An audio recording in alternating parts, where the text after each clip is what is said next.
pertemuan dengan DPRA untuk silaturahmi, ya kan? Antara Bank Indonesia dengan DPRA, dan harapannya untuk sama-sama mewujudkan masyarakat Aceh yang sejahtera, yang barokah, sejahtera dan barokah. Dan ini dicapai dengan pembangunan ekonomi yang tumbuh berkelanjutan dengan inflasi yang terkendali. Semua pihak terkait bersama-sama bersinergi untuk mewujudkan hal itu. Intinya aturan yang diterapkan harus sejalan dengan kondisi di lapangan ya. Aturan yang diterapkan saya harapkan kondusif untuk mendorong perekonomian lebih cepat tumbuh.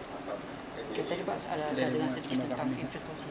Nah, investasi kalau iklim ekonominya kondusif, peraturannya mendukung, investasi akan masuk karena Aceh ini kaya dengan resources sumber daya alam. Dan tentu syariat jangan ditinggalkan, ya. Syariat tetap ditegakkan dengan konsisten, investasi tetap akan masuk. Kita percaya Allah, kita kejar ridhonya. Berikutnya kita panggil investor.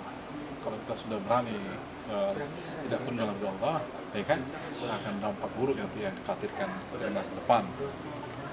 Jadi saya yakin dengan penerapan syariah yang tegak, yang konsisten, dengan komunikasi sosialisasi yang bagus ke masyarakat dan keluar Aceh, investasi insya Allah tetap akan masuk ke Aceh dengan baik.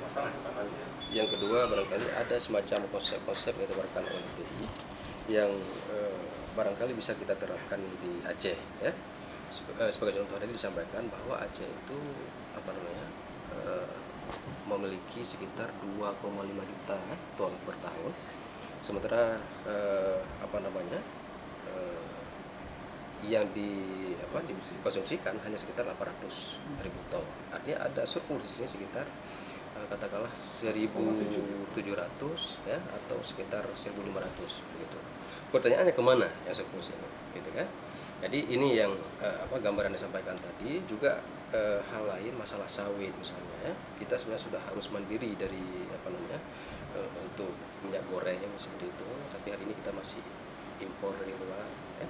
Kemudian cabai, ya. Ada komoditi-komoditi unggulan yang ada di Aceh, tapi faktanya hari ini sampai garam pun kita masih impor. Nah, inilah yang harus dibuat satu konsep oleh pemerintah Aceh.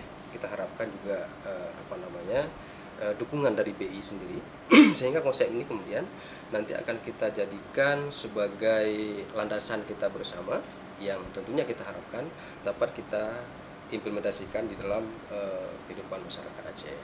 Apa ini terkait dengan investor yang masuk ke Aceh? Ya. Untuk mengait investornya?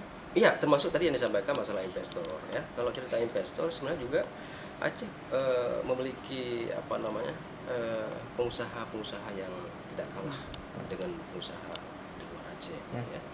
Cuman hari ini barangkali inilah yang kita sampaikan tadi, konsepnya yang harus kita siapkan sekarang.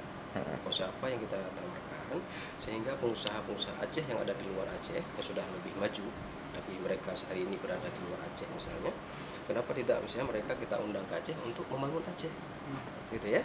Jadi inilah konsep ke depan menurut saya, itu harus kita mulai dari Aceh sehingga pada akhirnya Aceh itu akan mandiri secara ekonomi.